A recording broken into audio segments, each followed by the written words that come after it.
Hello, everybody. It is Sunday, January 22nd, 2023, and I'm in a good mood as Arsenal beat Manchester United today. So, I'm doing great. I'm also joined by today Clark Taylor and Coby Galenzoski. Firstly, Clark, how are you doing? I'm doing so well myself too, and congrats on the big Arsenal win. That was necessary. Unfortunately, my Kansas Jayhawks lost in college basketball yesterday, but I'm still doing well because Jamal Hill is the new 205 UFC champion. That fight was electric. It was awesome. Whole card was fun, but we've got tons of pro wrestling to get into today, I think, and I'm really excited about that. And how are you, Coby? How am I? You really want to know how am I? Of course, I'm doing fine. I'm doing fine. I'll be watching some stuff like the Great Muda's final match later. I got a couple other matches to do that need to be watched, but I'm feeling pretty good. We're making things things move along, and we're here, of course, for the 22nd day in a row. Yep. Yes. Well, it's actually more than the 22nd day in a row. I think it's of this year. This year. We're on a hot streak. Originally, for people who don't know the story, it was just meant to be January 1st onwards. However, we did a pilot episode on December 24th. We then did another pilot on December 26th. And then we just went from there. We just went every day. So we decided to go every day before we decided to go every day. But yeah, anyway, great to have you guys here. And we've got a really great episode for you guys lined up here today. Now, one thing which we were going to talk about on yesterday's episode, but we didn't actually have time to talk about in the end, was that LA Knight Bray Wyatt segment from Friday Night SmackDown. So we're going to get straight into that right now. LA Knight this week on SmackDown squashed Brett Jones in, as I just said, a squash match very, very quickly. But that was, not the purpose of the segment. The purpose of the segment was what was coming next. The screen went dark, and out came, you're our friends, and this is a friendship that'll never, ever end. The Firefly Funhouse is back. And damn, was there a pop for it. People were very, very happy about it. What did you think about it being back, Clark? I gotta admit, I'm a huge Firefly Funhouse fan. It cracks me up. It has since the outset of the thing. The Mr. Rogers vibes, the creepiness, coupled with the levity provided by the whole scenario. I loved the dust on all of the old characters. I thought was hysterical, right? Like Ramblin' Rabbit and the Buzzard and everything. And also after he kind of sat in the chair the week before, I hate to say it like this, but finally, like, I'm such a big Bray Wyatt fan. I didn't mind the return the way it was. I don't mind the new music, but I want all the characters. I hate to say it, but it gives me Foley vibes, and I want them all. I want the Fiend. I want Swamp Leader Wyatt. I want Firefly Funhouse Wyatt. And now I'm much more invested. Now we've added Howdy to the mix. We'll see how Alexa Bliss plays in. I for about 3 or 4 weeks was like, okay, you brought Bray back. We've gotten the same promo. Please. Now we're like 3 for 3 in a row. It's from the moment he got Sister Abigail by Howdy to now. I love it. The rocking chair, the old school like theme, the buzz of the theme, and then the Firefly Funhouse, the whole thing. I feel awful for LA Knight. I don't think necessarily he deserves to get buried. Like, I think he's probably gonna in this Mountain Dew match, but that's just a prediction. I don't know, but I don't even know if LA Knight knows who he's wrestling too, which I find interesting. But I also want to hear what you guys think. Yeah, well, we're gonna get on to the other characters, and who Bray might be at the Rumble. We're gonna get into that a little bit later on. But firstly, what did you think about the specific Firefly Funhouse segment, Coby? Are you glad that it's back, or do you think that it got a bit stale? We aren't shy of sharing our opinions here on the daily broadcast, talking about how it's been a very slow burn. they've been making the steps that shouldn't even be considered a step at this point. Like, you got two of the biggest I don't want to say biggest stories, but you got two stories on SmackDown in the Wyatt stuff being as slow as molasses or whatever you want to, or whatever. And then you have the Roman stuff, which is compelling programming. The entire show, you're getting something. Even though that's a slow burn as well, that is firing on all cylinders. We've had 3 segments with the original Howdy entrance where he stood, did the pose, and then he came out, did the Sister Abigail, and then now he did the Funhouse thing. If I had to sum it up, you have my attention, but it's not hard. It's not hard to lose it, and it's been hard. It's been up and down through those 3 moments that I listed, because we had that, and then we had it's an up and down because we had the Wyatt reveal, then it was like, oh, he choked someone out and didn't do anything. Then it up with the attack, then it's like, okay, the rocking chair was interesting, but I don't know where it's going. I don't want to say I need to know where it's going, but the fact that it came from spur of the moment, oh, he's now in the rocking chair, it's nostalgic because that was my favorite era of Bray Wyatt with the Wyatt family. But at the end of the day, from a storyline standpoint, from a writing standpoint, I don't know how it makes sense. And to me, it doesn't. One thing I will say on that, in fairness, is that we all said that it was going too slow and that the story was developing too slowly. So seemingly now they've, pushed the gas a little bit, put the pedal on, and I completely messed up that analogy, but you know what I mean. Pedal to the metal, yeah. Pedal to the metal, yeah. There we are. And yeah, now that they properly pushed forward with the storyline, have they now gone too fast? Are you saying? Me or Coby? Coby. Yeah. It's not that they're going too fast. It's there's loose ends. It's like if we're talking about like a pathway, or like if you're drawing from point to point, there's a lot of broken points. Like from Howdy attacking him from Howdy just going and playing with Alexa or doing something with Alexa. At the end of the day, nothing happened to get us to he's in the rocking chair talking, saying, and I'll use this quote to have it, I'm the red in the world of black and white. I am the eater of worlds. I am Uncle Howdy. I am him. I am the nagging conscience of a world that has thrown itself away. I am tomorrow's monsters. I am everything. I am Bray Wyatt. To me, that's almost the Wyatt 6 personality. We'll get to that. But at the end of the day, how did we get to that? We got to him sitting in a rocking chair. How? And you can't really say anything because there was 2 weeks in between the Sister Abigail from Howdy to this segment, which was a short segment. But at the end of the day, it was like it's still broken ends at the end of the day, I think. Yeah. I mean, I guess too fast, but I don't know. It's not that they're moving too fast. It's just a matter of they're still broken ends. Like outside of it's episodic TV and we're pretending Sami Zayn can't watch on his phone what Roman is talking about type of thing. But at least everything's connected. Everything that's being done is being done for a reason. And I still can't say that about Bray Wyatt. We'll get onto this again in due course, I'm sure, but I'm pretty sure they're going to acknowledge, Sami Zayn's going to acknowledge what Roman said at some point. I'm sure it's going to be I saw what you said thing once the turn happens or something like that, because that storyline's been done to perfection. I don't think that deals like that they'll leave out. But yeah, no, I do agree. It did come out of nowhere, and I guess the argument is that the Sister Abigail, transformed Bray and sent him back to his past now, and he's going through old iterations of himself, possibly to a new iteration. We'll get onto that. But let's actually just put it back, because we all know about this Wyatt 6 thing.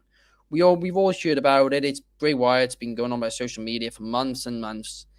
But who are the Wyatt 6? And now that Bray's going with all these old characters of himself, and the Eater of Worlds, the Firefly Bray, just Bray Wyatt himself, perhaps the Fiend soon.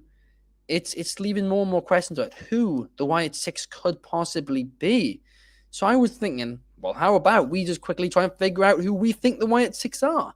Are Uncle Howdy and Alexa Bliss involved?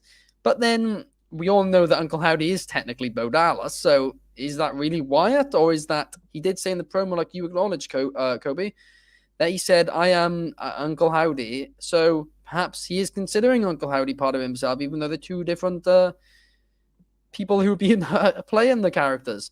But yeah, who would you say, Coby, who would you say you think the Wyatt Six are? Do you think they're the six personalities of Bray Wyatt? And if so, what are those personalities? I said it based on what was said in that promo. I don't think it's a faction. I think you can have a faction or at least some relationships or like if you have Alexa Bliss connected to that, or because she's connected to Howdy, she can get connected to Wyatt again. I don't think she's a part of the Wyatt Six. The Wyatt Six, to me, is the six faces or the six sides of Howdy. We have the Eater of the Worlds. We have the Funhouse. We have the Fiend. We have Bray Wyatt himself, which he was trying to be recently. And what is it for? Yeah, I think we're getting Uncle Harper soon, which would be another one. And then what was the other one? Well, then there'd be Howdy. We haven't said Howdy. You said Howdy. Yeah, and no, I actually didn't. I said Uncle Harper. Yeah. But yeah, exactly, Uncle Howdy. And I don't think they're ever gonna. I don't think they're gonna unmask Bo Dallas.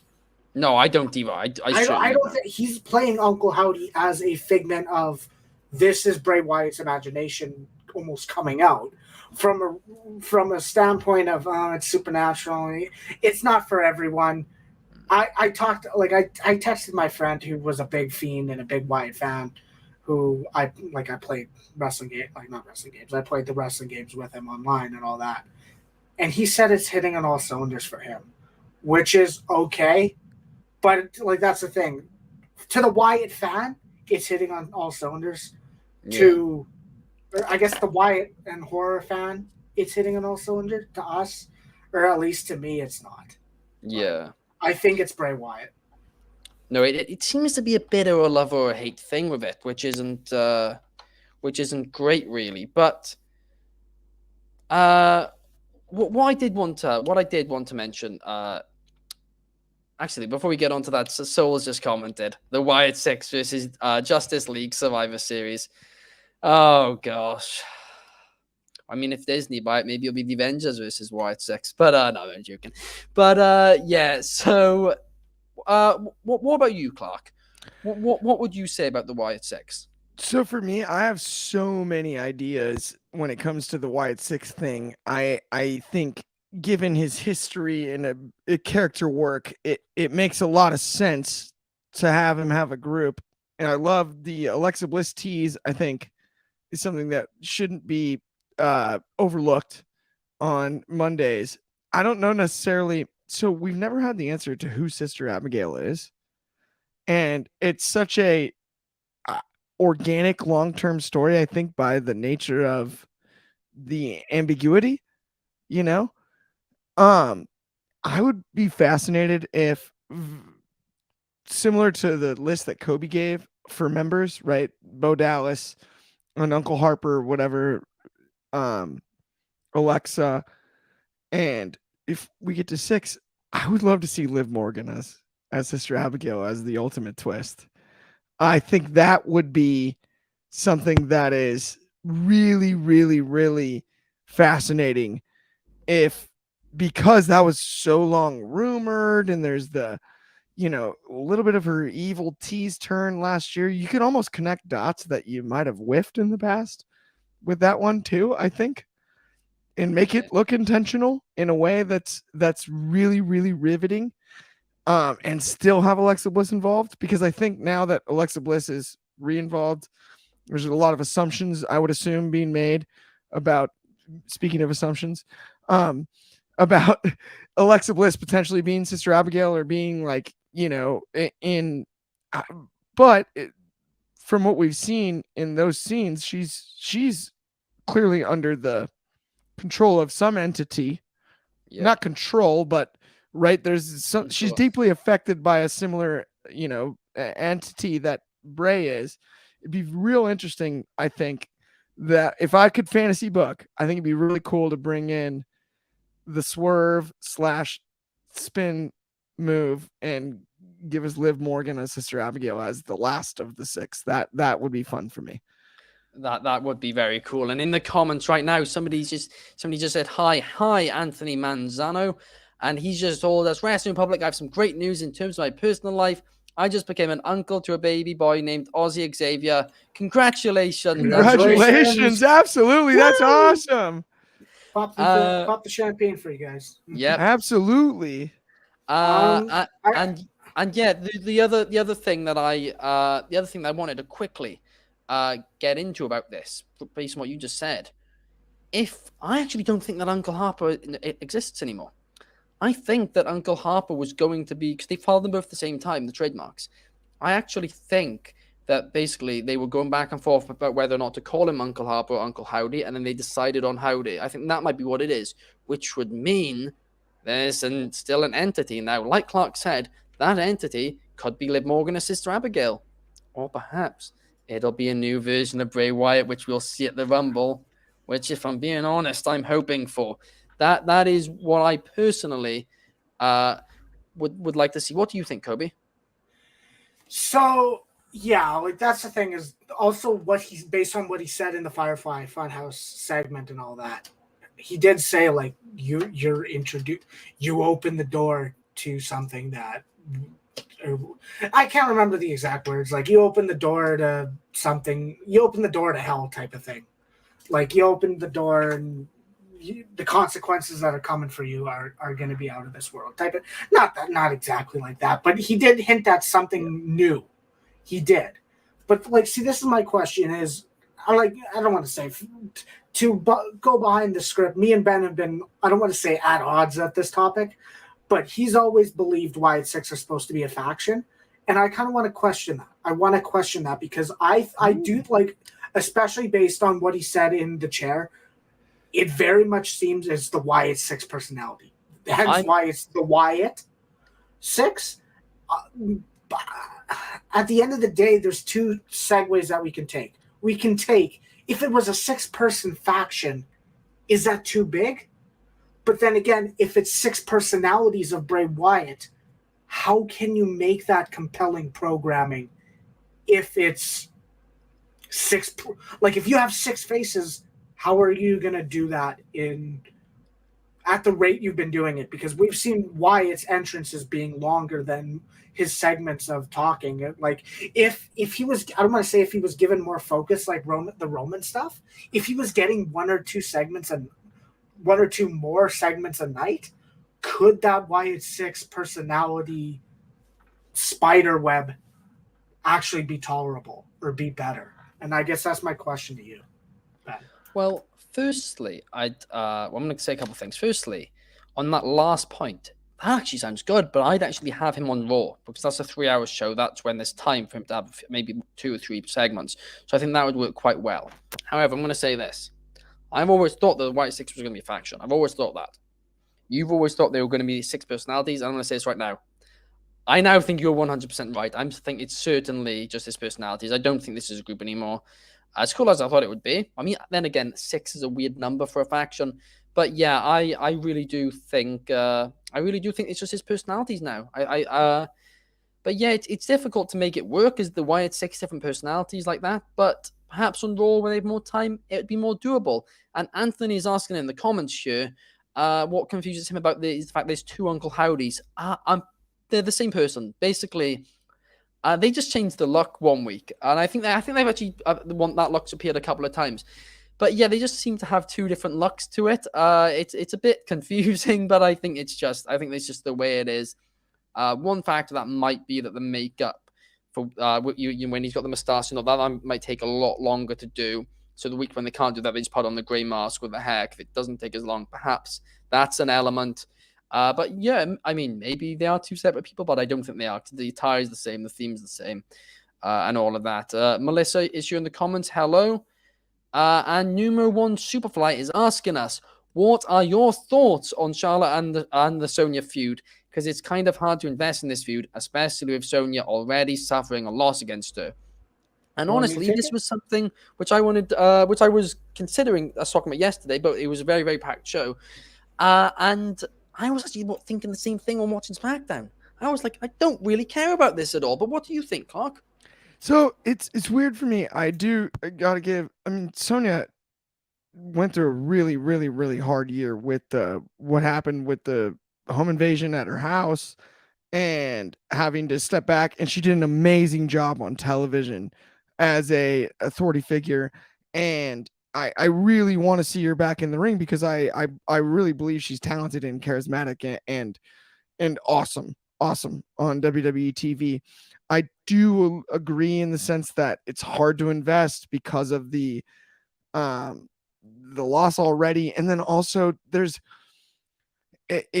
I wish there would have been a bigger build for Sonya before they gave her Charlotte.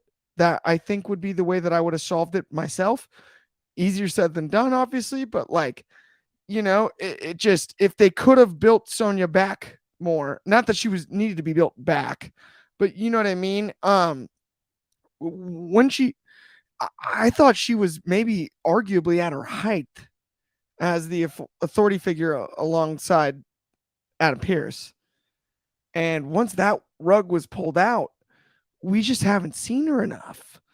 And for her to be a legit threat to Charlotte, I think that there just needed to be more time into showing what Sonya can do, because we know she's an MMA fighter. We know she's talented in the ring and could tell a story and is great on the mic. We just don't, and it's not her fault, but we just don't. There hasn't been enough build, and I think that's more of the problem then, because it's really, really hard to book someone to stand up against Charlotte Flair. It just is, right? It takes a lot of promotional stuff as well as in-ring work as well as mic work to be able to book somebody to be on a marquee next to Charlotte because of what she's accomplished and because of her history and because of all of that. And that's no knock on Sonya. I think she deserves to be in the ring bell to bell with Charlotte for sure. I just think that there could have been a story better told if Sonya may have had more time lately, I would say, or heading into this, right? If there wasn't such a big gap from when she was stripped of being an authority figure. Yeah, no, I think that's a very good point. If, of course, if she was slightly built up more for this match, that would have been a very a more interesting storyline, perhaps, because this just feels like it's almost going to be a squash match to me. But what are your thoughts, Coby? I want to say one thing, and I like the fact that this is happening, and I like that Charlotte is working with someone new. Think about what you want. Like, people want to say, "Oh, Charlotte, it's always going to be the same few people," or whatever. And they only push the same how many people they. Yeah, yes, and at the end of the day, Charlotte's working with someone new, and I actually really like that. But the criticism is valid in the fact that we saw the match the week after Charlotte won the title. Sonya lost unless Shayna Baszler was doing something and Sonya had to go through Shayna to get to Charlotte or something, unless she beat her clean. She did. That is a valid criticism. I agree with that statement. But I also agree with Clark saying it was like she did phenomenal as the on-screen authority figure. She did good with the Naomi match before WrestleMania. And then she came back and she really hasn't done anything.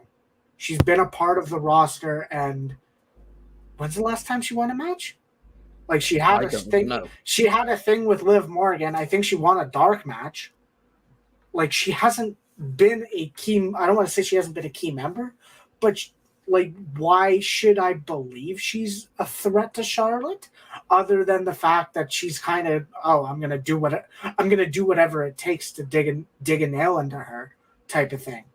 Where, to me, you shouldn't have had the match in the beginning. You should have had her you should have just had her attack or had her do something to be that thorn in Charlotte's rear, if you want to say it that way.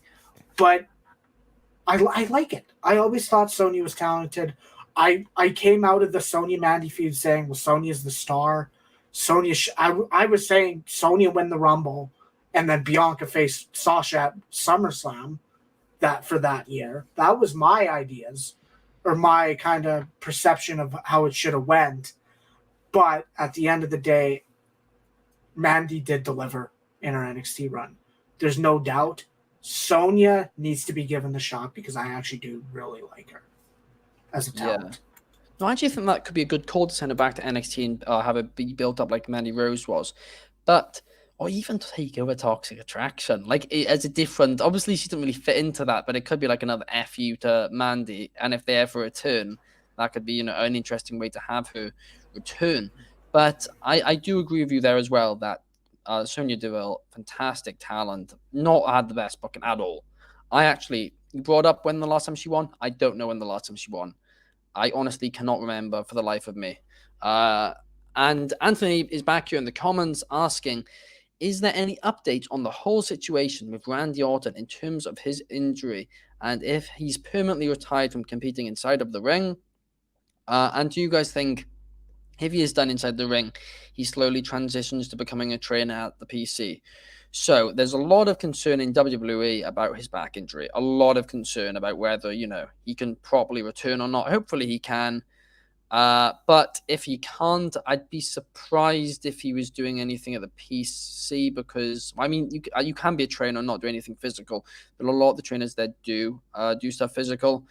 And I mean, he'd be valuable in other ways. Absolutely, he would. So perhaps that could be a route for him to go down.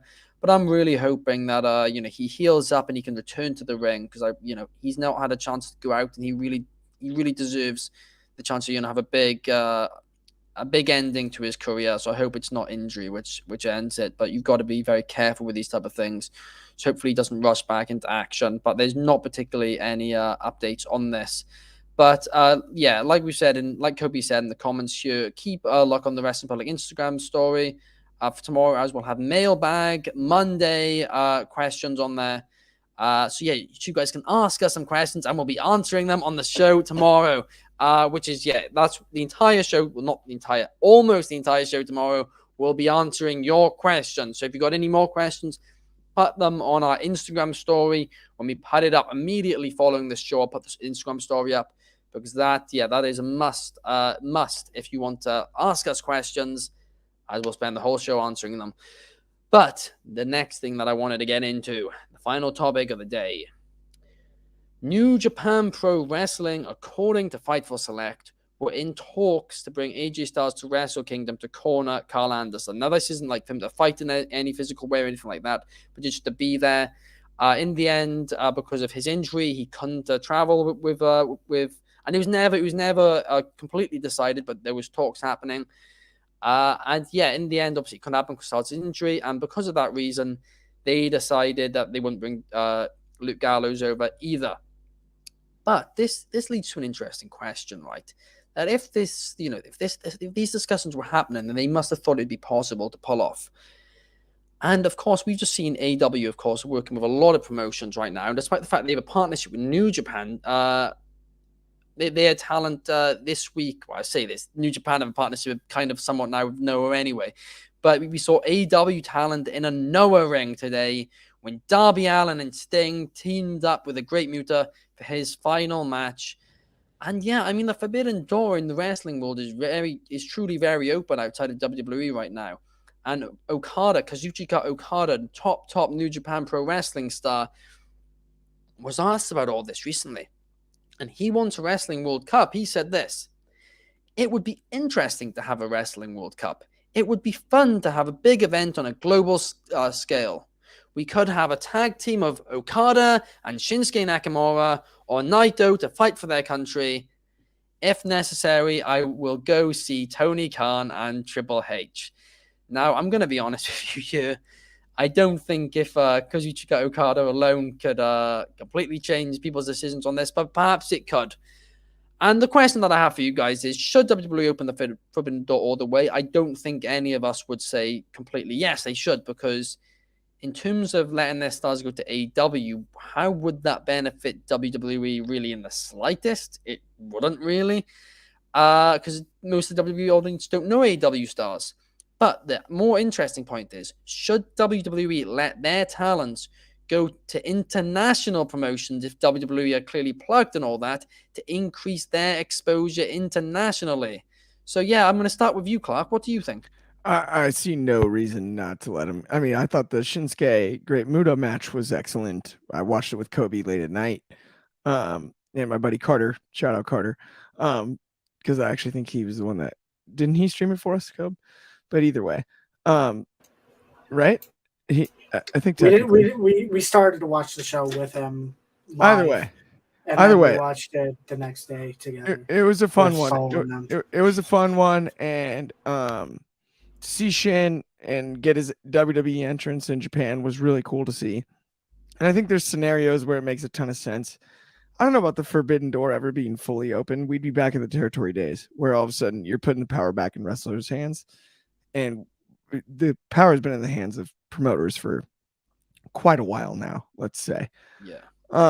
And that doesn't mean that, it's a bad thing all the time, but at the end of the day, promotionally speaking, it doesn't make a whole lot of sense, like you said, for WWE and AEW to cross over. It doesn't quite add up for either side, to be honest, because then you have to book those matches too, right? The novelty will wear off pretty quickly.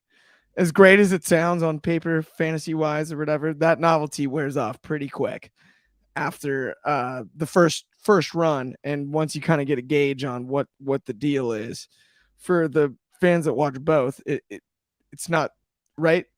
There's a reason that New Japan and AEW did one Forbidden Door pay-per-view and not 3 last year. Yeah. Right.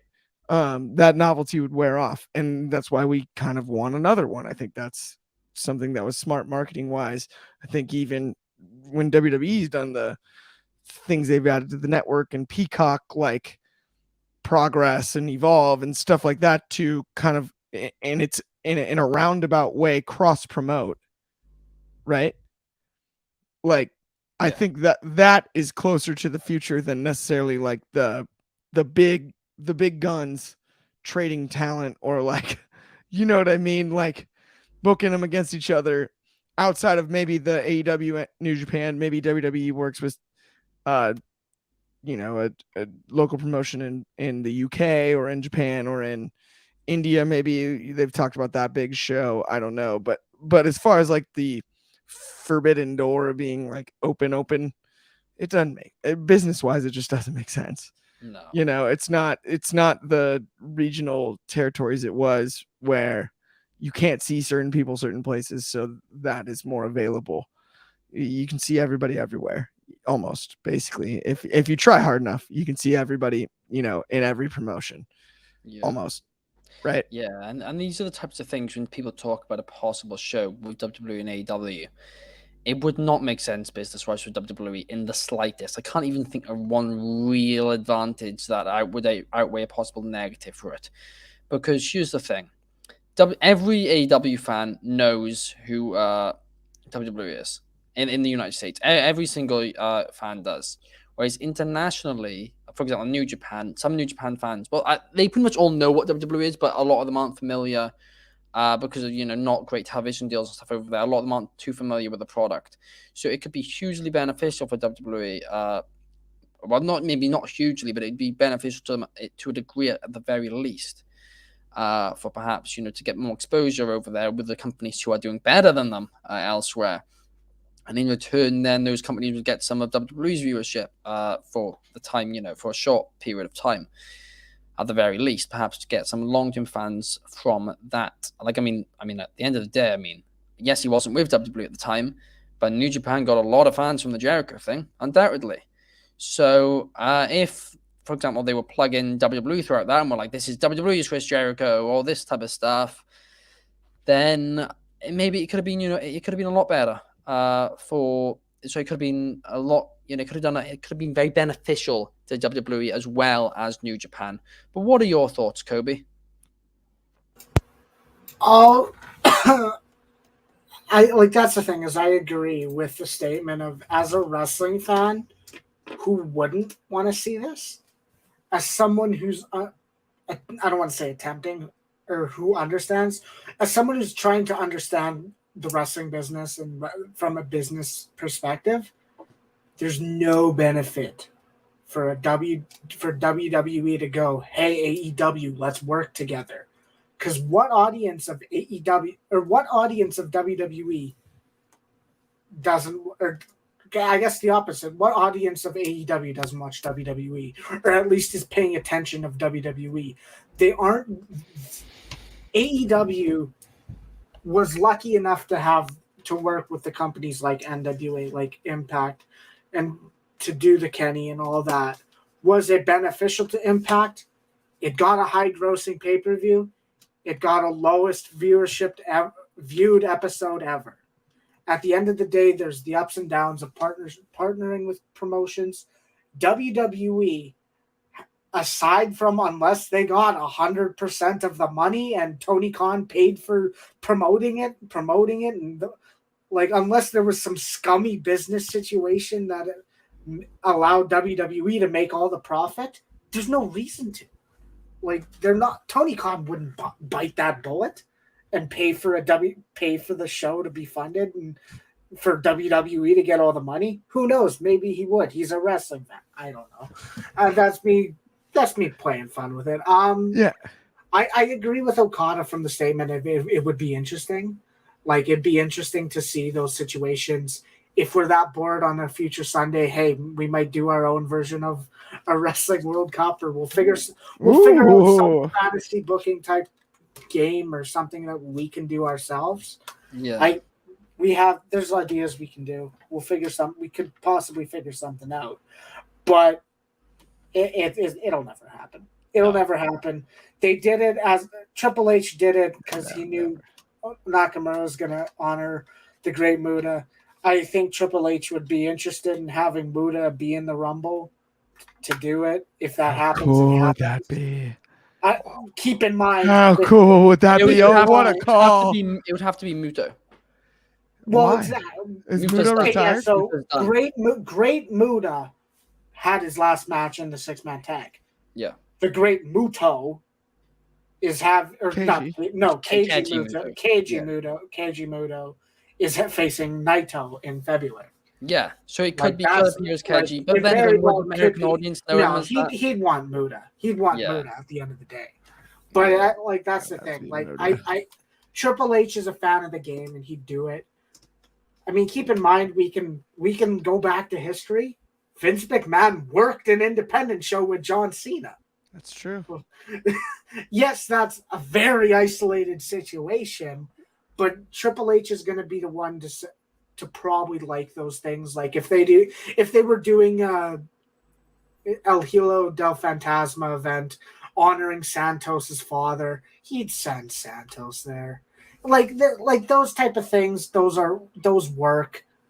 I don't think you'll ever get the flat out WWE's going to work with an AEW promotion or a New Japan, but I think there'll be the odd time thing. And we were joking about it, saying, "Oh, Mickie James is going to lose her match at Hard to Kill and then be in the Rumble and sign to WWE." Okay, what about a Josh Alexander? I think she could still Rumble come crossover? back. I think she could still do that, do back-to-back years as Impact Knockouts champion because Triple H would like it, and Triple H likes Mickie James. I'm not reporting that or saying, "Oh, that's going to happen," but I wouldn't be surprised. It'd be a cool surprise, but I'd like it. No, I'd agree. And there's many ways to look at it.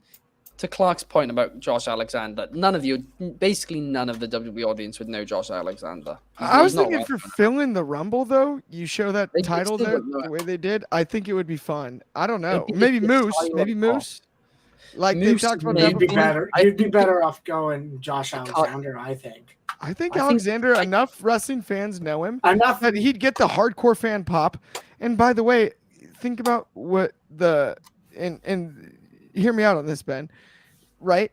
So there's gonna be some random surprises, right? It could be anybody. There's gonna be some legends that can't win it. We know Alexander's not gonna win it. But there's got to be enough people in that building. I think the pop would be kind of worth it. And then to do something similar where you show an Impact title, just talking about Forbidden Door-wise, establishing relationships, there's almost no reason not to put him in, because what's the other choice? Like, call someone up from NXT? Why does it benefit? Why does it benefit WWE? Surely it would benefit them more to have somebody younger from NXT, because then you're putting them on the big stage. Well, because if you have Impact fans who don't watch WWE anymore and then they see Josh Alexander in the Rumble, then there's next to none of them. Okay, I hear you on that. I hear you on that. No, not to crap on Impact in any way, and I think Josh Alexander is fantastic, but I don't think that it's. I think it's way more beneficial to Impact than it would be for WWE. Well, 100%. This is the thing. Well, yeah. With the wrestling. We're not going to say it's not. It was for Mickey too, by the way, Ben. But that was the Mickey thing. It was it's for different Mickey. For sure. Yeah, it was literally for Mickey's an apology, because he's a legend who was treated, in a bad way. No doubt, but this is also a Rumble that we haven't filled yet. That's the only reason I kind of said it. There's enough people. There's easily enough people, especially with NXT, and I think we'll have a couple of surprises, perhaps even a Zack Ryder, Matt Cardona. But I cannot see a Josh Alexander or anybody with an Impact Championship or another company's championship being in the Rumble.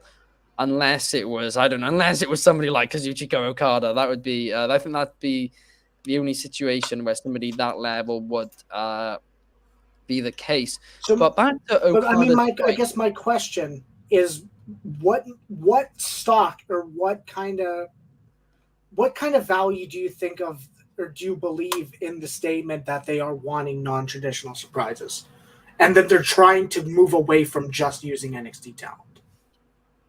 Yeah, but I that's a good point, right? It is a good point about non-traditional surprises, but by using NXT talent, not only is it somewhat of a surprise, but it also helps get those NXT talents out there for the first time. So it's beneficial for them in the long term too, which makes a lot more sense than the Josh Alexander thing. And somebody in the comments is saying here that Anthony Manzano in the commentary is saying, with Vince in charge of the company, I don't think that's ever going to happen, because Vince doesn't want to give shine to a company like New Japan. I mean, everybody's still saying he's not in charge of the company. He's just the owner and makes some business decisions, but who knows? He also said he doesn't think Tony Khan would allow it, because he performers bashed WWE. I think I cannot see that happening. And also, Anthony is also saying that he believes that Vince is very petty, to the point where he found out that Tony allowed his performers to purposely constantly bash his product on their television program. I will say this. I heard from somebody in WWE last year that Vince found it funny about the bashing, and he understood that it was, it was all business, and it's just the way that it is, because that's, the way to get a pop in AEW. I will say that. But back to the point about from Okada about the Wrestling World Cup, I think it will never happen. I really don't, because I don't understand how it would be beneficial. New Japan will want to win it. WWE will want to win it, and AEW want to win it. Maybe the other promotions involved, Impact or whatever, Impact Noah, whatever, wouldn't AAA, CMLL wouldn't be bothered about winning it.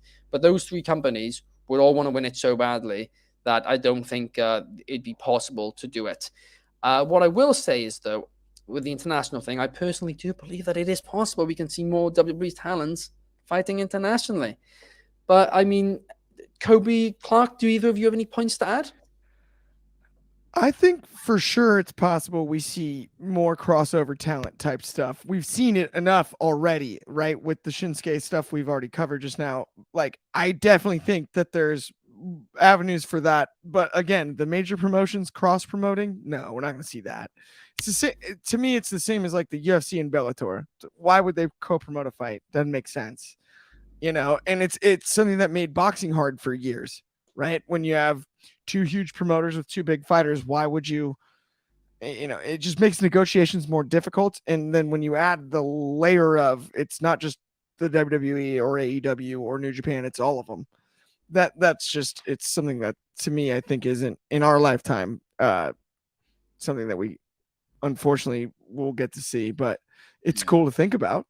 No, it is fantastic, and you can talk about it all day. And like Coby suggested earlier on, that perhaps on a fun day, Sunday or Sunday fun day, we can talk about it one week, guys. But thank you, everybody, for tuning in to this show today. It has been a blast. Thank you, Clark and Coby, for being here with me as well. And yeah, we'll be back tomorrow. Well, Clark's got his day off tomorrow, but me and Coby are back Well, tomorrow, and I think Soul's going to be joining us too, hopefully.